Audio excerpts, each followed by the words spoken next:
Epstein files এবং নরেন্দ্র মোদীর সবটা মিলেমিশে মনে হচ্ছে একটা দানব। আমি সত্যি ভীত, আতঙ্কিত। বাচ্চা বাচ্চা মেয়েদেরকে শেষ করে দিচ্ছে, কিভাবে টর্চার করছে, সেক্সুয়াল হ্যারাসমেন্ট। একটা বাচ্চা এইটুকু 9 বছর 8 বছর 7 বছর এই বাচ্চাগুলোকে সেক্সুয়াল হ্যারাসমেন্ট করছে।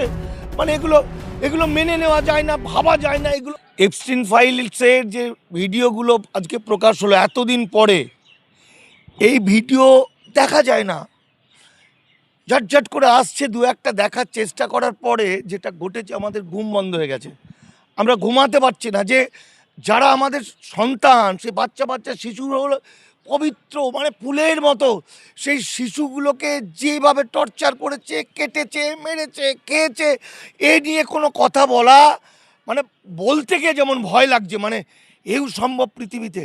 এবং শুধু তাই নয়, এখন আমার মনে হচ্ছে, গতকালকে 2 দিন ধরে দেখছি দিল্লিতে এত জানুয়ারি মাসে 15 দিনে 500 মহিলার কোনো খবর নেই। এবং গত 1 বছর না 2 বছর কত দিনে বলছে 3000 না কত 15,000 মহিলা এবং শিশুর কোনো খবর নেই। আজকে মধ্যপ্রদেশের কত হাজার মহিলা, 3,500 না 4,000 মহিলার কোনো খবর নেই। এখন ভাবতে আমাদের নরেন্দ্র মোদী এপস্টিন ফাইলস এবং নরেন্দ্র মোদীর সবটা মিলেমিশে মনে হচ্ছে একটা দানব। আমি সত্যি ভীত, আতঙ্কিত যে আমার বাংলা, আমার ভারতবর্ষের আমার মা বোনদেরকে ওইভাবে বিক্রি করে দেয়নি তো? ওইভাবে এপস্টিন ফাইলের মতো ওদেরকে তুলে নিয়ে গিয়ে পাচার করে সেখানে গিয়ে তাদেরকে রেপ করে, খুন করে, এবং সেখানে কারা করছে? পৃথিবীর সেই বিখ্যাত লোকরা, যারা দানব। এই ভালো মুখগুলো আস্তে আস্তে আস্তে আস্তে আস্তে আমাদের কাছে না একটা কেমন যেন হয়ে গেছে। আর বিশ্বাস জিনিসটা যেন পৃথিবী থেকে হারিয়ে যাচ্ছে। ফলে নরেন্দ্র মোদী দেখেছেন যে যুক্তরাষ্ট্রতে কিভাবে আমাদের ওখানকার প্রেসিডেন্টের বিরুদ্ধে মিছিল হচ্ছে, লাখ লাখ মানুষ পথে নেমেছে।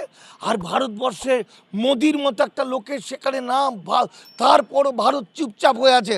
ভারতে যখন সব খেয়ে নেবে, আজকে মধ্যপ্রদেশ, উত্তরপ্রদেশ, গুজরাট সমস্ত জায়গার সরকারি প্রাইমারি স্কুল বন্ধ, সব বেচে দিয়েছে, সব খেয়ে নিয়েছে।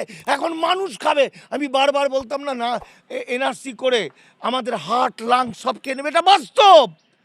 এটা এখন মনে হচ্ছে বাস্তব। বেনাগরিকদের ওরা কী করতে পারে সেটা আজকে আর একটা এপস্টিন ফাইলস এরা তৈরি করবে। এটা পৃথিবী। এই পৃথিবীতে আমার সন্তান, আমার বন্ধু বান্ধব, আত্মীয় স্বজন, পাড়া প্রতিবেশী, তোরা যারা আমাদের ভিডিও নিচ্ছিস, আমার মায়েরা, বোনেরা, কাদের রেখে যাব আমরা পৃথিবীতে? এই বিখ্যাত লোকেদের, এই মানুষগুলো যারা মানুষ নয়, যারা ভয়ঙ্কর, যাদের যদি পশু বলি, পশুদের অপমান করা হবে।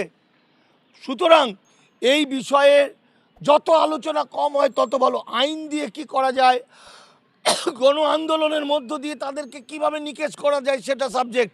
কিন্তু এই ছবিগুলো বারবার আসা মানে বহু মানুষ আতঙ্কিত হয়ে ঘুম বন্ধ হয়ে যাবে।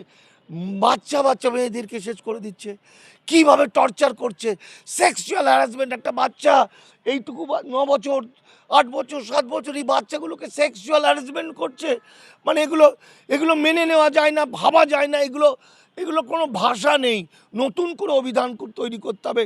শয়তান, নরকাদক, ভয়ঙ্কর ইত্যাদির বাইরে আর কোন শব্দ, ভ্যাম্পার আগে হতো, আমরা শুনি, তাহলে আর কোন শব্দ আছে যে শব্দ দিলেই বোঝা যাবে এই মালগুলো পৃথিবীর বিখ্যাত, এই মালগুলোর মুখগুলো ভেসে উঠবে? এ ভয়ঙ্কর। এ কথা যত না বলা যায় তত মানে ভাবলেই মাথাটা খারাপ হয়ে যাবে।